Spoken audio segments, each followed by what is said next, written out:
बयानबाजी होगी, ये देखने वाली बात थी। और लगातार जम्मू कश्मीर केंद्र शासित प्रदेश की जनता सर्वदलीय बैठक से लौटने का इंतजार कर रही थी कि कब नेता जो है वो जम्मू कश्मीर का रुख करें और उसके बाद जो बयानबाजी देखने को मिलेगी इस पर नजरें हर किसी की गड़ी हुई थी। लेकिन अब आप देखिए कि अनुच्छेद 370 के मिशन से नहीं हटेंगे पीछे, इस तरह से उमर अब्दुल्ला बात करते हुए नजर आए हैं। और भले ही 70 सप्ताह लग जाएं या फिर 70 महीने लग जाएं, लेकिन जंग जारी रहेगी। सर्वदलीय बैठक के दौरान गुपकार गठबंधन पर जिस तरह से आरोप लगाए जा रहे थे कि मतभेद पैदा हो गया है, तो उस पूरी बात को यहां खारिज करने की कोशिश की गई है। सनम एजाज हमारे साथ जुड़ चुके हैं, हमारे सहयोगी। सनम, जिस तरह से पूरे केंद्र शासित प्रदेश की जनता यहां पर इसी इंतजार में थी कि कब ये नेता वापस आएंगे और एक बार फिर से यहां बयानबाजी की जाएगी, और वही देखने को भी मिला। क्या लगता है?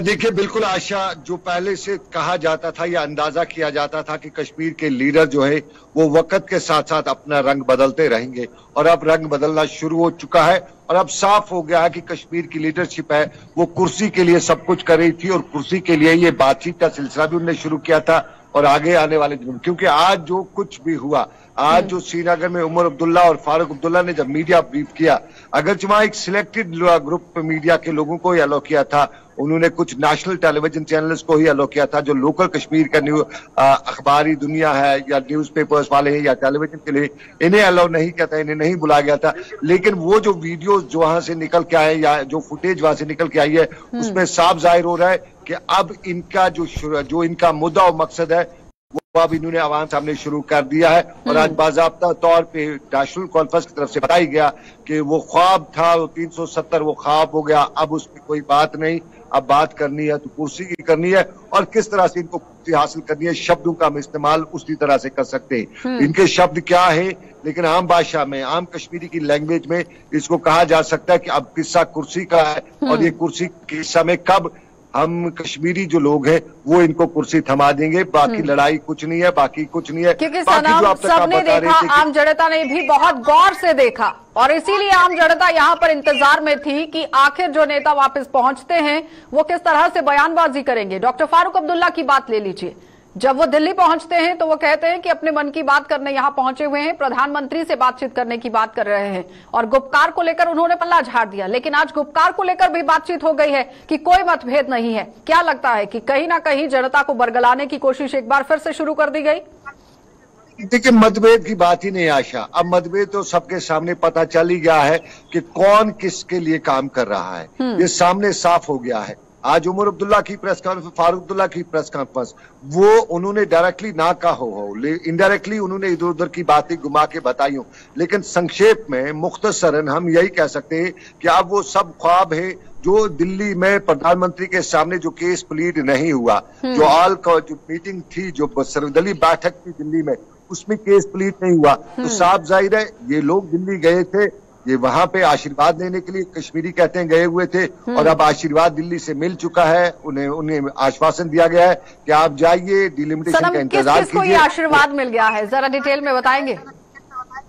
देखिए, जो प्रेस कॉन्फ्रेंस कर रहा था, हमने कल देखा जब दिल्ली से जब ऑल पार्टीज बैठक हुई तो उसके बाद हमने देखा मुजफ्फर हुसैन बेग का पहला स्टेटमेंट था, तो उसमें हमें यही लग रहा था कि मुजफ्फर हुसैन बेग, जो आम कश्मीरी कह रहा था कि मुजफ्फर हुसैन बेग ने अब कर लिया है। उसके बाद हमने देखा जो कांग्रेस के वरिष्ठ नेता हैं जो कश्मीर में माने जाते थे, गुलाम नबी आजाद, उनकी भाषा भी लगी कि वो भी अब कश्मीर में अपनी सियासत के पार तोल रहे हैं, और वो अब आने वाले दिनों की सियासत दिल्ली छोड़ के कश्मीर में करेंगे, और उसके लिए उन्हें किसी न किसी तरह से एक ग्राउंड चाहिए, तो ग्राउंड के लिए उन्हें तैयारी कर दी। और फिर फारूक अब्दुल्ला और उमर अब्दुल्ला, फारूक अब्दुल्ला और नेशनल कॉन्फ्रेंस पे तो पहले दिन ही लोगों को शक हो रहा था कि ये गुपकार अलायंस की मीटिंग बुलाना, महबूबा मुफ्ती के घर जाना, कहीं न कहीं कोई कुर्सी का खेल तो नहीं है। लेकिन लोग समझ ये भी रहे थे कि शायद ऐसा नहीं हो सकता है, और जब ये महबूबा मुफ्ती के घर गए, वहां से वापस आए, तो उसके बाद फारूक अब्दुल्ला ने जैसे दिल्ली पहुंच के जो पहला स्टेटमेंट दिया कि मैं महबूबा मुफ्ती के उस जो बयान जो है वो उसका अपना व्यक्तिगत बयान है, तो उसके बाद ही लोगों में शक शुबात हो गए थे। लेकिन फिर जब मीटिंग हुई, उसी बात को लेकर मतभेद कहा है कि मतभेद देखा गया, लेकिन जैसे ही दिल्ली से वापस लौटे हैं धारा 370 याद आ गई है। अब उमर अब्दुल्ला भी बात कर रहे हैं धारा 370 को लेकर कि यहाँ पर 70 महीने छोड़कर 70 सप्ताह 70 महीने जो है वो मुकम्मल तरीके से यहाँ पर वो लड़ाई लड़ेंगे। यानी जब दिल्ली पहुंचना था उस वक्त धारा 370 याद भूल गई और मीटिंग में भाग भी लिया गया। आशीर्वाद जिस तरह आपने कहा बहुत अच्छे से लिया गया, लेकिन वापस जब आम जनता के पास पहुंचते हैं तो धारा 370 याद आ गई। क्या लगता है कि अब हर एक नेता ये समझ रहा है कि आम लोगों को बरगलाना बहुत जरूरी है, लेकिन जरूरत क्या है धारा 370 को लेकर आगे आने की? देखिए, नेशनल कॉन्फ्रेंस की हिस्ट्री रही है। नेशनल कॉन्फ्रेंस ने इससे पहले 90 के दौर में जब कश्मीर में प्रधानमंत्री खुद बताते हैं, देश के प्रधानमंत्री बताते हैं कि शॉर्ट ऑफ आजादी स्काई इज द लिमिट, तब नेशनल कॉन्फ्रेंस कुर्सी के लिए कश्मीरी कहते हैं समझौता किया। और फिर आज की डेट में अब ये तो समझौता ही कश्मीरी कहेंगे। जो कुछ भी नेशनल कॉन्फ्रेंस का रोल अभी तक देखने मिला है, महबूबा मुफ्ती अभी दिल्ली में है, उसके बारे में अभी कुछ कहा नहीं जा सकता कि उसकी क्या आगे की रणनीति होगी, वो क्या स्टेटमेंट्स देगी। लेकिन जब ये श्रीनगर पहुंचे तो सामने साफ हो गया कि ये लोग क्या चीज कहना चाहते हैं, करना क्या चाहते हैं, इनका मुद्दा क्या है और ये कुर्सी के लिए पाने के लिए कहां कहां तक जाएंगे, वो सामने साफ नजर आ गया। और अब साफ जाहिर है कश्मीरी को तैयार रहना चाहिए। नेशनल कॉन्फ्रेंस आने वाले दिनों में चुनाव में होगी, साथ में शायद और भी लोग होंगे जो दिल्ली गए हुए थे, हो सकता है कोई और पार्टी भी हो, या ये इंडिपेंडेंट तरीके से इलेक्शन लड़ेंगे, तो बाकी सारा कुछ है, बाकी लोगों को बताया जाएगा। यानी जिस तरह से अटकलें लगाई जा रही थी सनम कि सारा का सारा खेल जो है वो कुर्सी का है और मुकम्मल तरीके से वो पिक्चर क्लियर होती हुई दिख रही है। लेकिन यहाँ पर आम जनता को समझदारी दिखाने की जरूरत है कि जब विधानसभा के चुनाव होते हैं तो आपको किस तरह से अपना पक्ष रखना है, किस तरह से नुमाइंदे को जिताकर सामने लाना है, ये बड़ा सवाल है सनम। देखिए, लोग नादान नहीं है, लोग समझते हैं। और अब की बार तो सब साफ हो गया, सबकी पिक्चर क्लियर हो गई। क्योंकि पहले जो कुछ बताते थे उन दिनों मीडिया कम होता था, सोशल मीडिया नहीं था, लेकिन आज मीडिया के सामने सबकी पिक्चर सामने आ गई। कौन कितना पानी में है, कौन कितना जनता का गमखार है, कौन किसको आवाम की जो है आवाम का दर्द है, ये सबके सामने आ गया। अब आवाम को फैसला करना है कि जब वो आने वाले वक्त में किसके दांत खट्टे करते हैं और किसको बताते हैं कि आपने कौम के साथ क्या किया, आपके लिए हम क्या करेंगे। लेकिन सनम यहाँ पर सवाल एक और भी उठाया गया है कि गुप्कार अलायंस को बुलाया नहीं गया था, इंडिविजुअली हर एक नेता को यहाँ पर, हर एक पार्टी के नेता को यहाँ पर बुलाया गया था और अपना अपना पक्ष रखने के लिए ये लोग वहां पर पहुंचे हुए थे।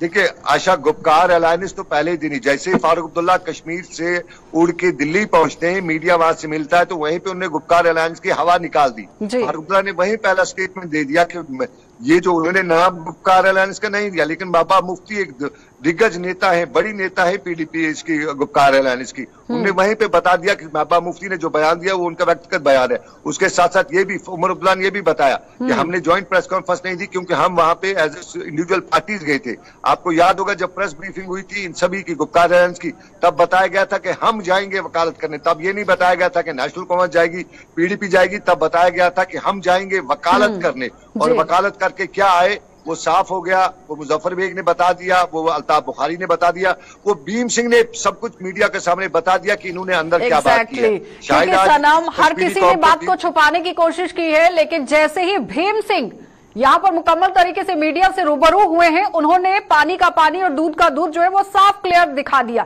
कि आखिर किन किन मुद्दों पर बात हुई है और किन किन मुद्दों को लेकर चर्चा की गई। धारा 370 को लेकर कैसे बातचीत कही गई, लेकिन रिस्पांस क्या मिला, और उसके बाद जम्मू के हित की बात कितनी रखी गई, कश्मीर के हित की बात कितनी रखी गई। क्या लगता है कि अब जैसे जैसे नेता वापिस आते जाएंगे वैसे वैसे यहाँ पर मीटिंग के जो तार हैं वो खुलते नजर आएंगे कि आखिर मीटिंग के अंदर क्या कुछ हुआ वहां पर? देखिए, कश्मीरी कौम को आभारी अब रहना चाहिए तो वो है प्रोफेसर भीम सिंह का। प्रोफेसर भीम सिंह ने सच्ची बात कह दी और बाहर निकलकर उन्होंने बता दिया। शायद कुछ लोग डाउट में रहते कि हमारी वकालत की, हमारा केस प्लीड किया गया, इन लोगों ने जम्मू कश्मीर के लोगों के हित की बात की। भीम सिंह ने बाहर निकल के मीडिया, क्योंकि भीम सिंह उम्र के इस हिस्से में, और अक्सर भीम सिंह के बारे में यह है कि वो झूठ नहीं बोलता और मुंह पे बोलता है, वो खरी बात बोलता है, मुंह पे बोलता है। और आज भी उसने खरी बात ही बताई और सबके मुंह पे बता दी। उसने मीडिया को बता दिया कि ये लोग वहां जो गए थे वो कश्मीरी की कहा होता है कि निशस्तम और बर्खास्तम वाली कहानी थी, यानी गए, बैठे, सलाम किया और जी हुजूरी करते हुए वापस आ गए। ये भीम सिंह ने पहले ही बता दिया। तो आज भीम सिंह ने साफ कर दिया कि जो नेता कश्मीर के थे, जम्मू के नेताओं ने अपने हित की बात की, अपने लोग जनता की बात, क्योंकि उनका पहले ही मुद्दा विकास था और विकास पे उन्होंने बात की। लेकिन कश्मीर के नेता जो गए हुए थे उन्होंने साफ कर बयानबाजी जो है वो की है और हम क्या करने गए थे वो भीम सिंह ने बता दिया। लेकिन सनम, अगर गुलाम नबी आजाद की बात करें जो कांग्रेस पार्टी के दिग्गज नेता हैं, उन्होंने 5 बातों को सामने रखा। स्टेटहुड को रखा, जमीन की गारंटी को रखा, डोमिसाइल को रखा, कश्मीरी पंडितों की वापसी को रखा, और उसके साथ ही साथ आपने देखा कि किस तरह से उसके बाद प्रतिक्रियाएं भी निकलकर सामने आई। कहीं ना कहीं कांग्रेस पार्टी भी अब अपना जनाधार बढ़ाने की कोशिश कर रही है। देखिए, कांग्रेस ना भी करती हो लेकिन गुलाम नबी आजाद अपना जनाधार बढ़ाने की कोशिश कर रहे हैं, क्योंकि देखा जाए तो कहीं न कहीं सारी इस मीटिंग, इस सारे मामलात के पीछे इंडियन फॉरेन मिनिस्टर का अमेरिका जाना, वहां से वापस आना, टेलीफोनिक बातचीत उनके साथ, कहीं न कहीं सबके पीछे ये जो है आज गुलाम नबी आजाद का भी हाथ माना जा सकता है। और गुलाम नबी आजाद कांग्रेस का जनाधार कम, अपना जनाधार ज्यादा बढ़ाना चाहते, जिस तरह जिन मुद्दों को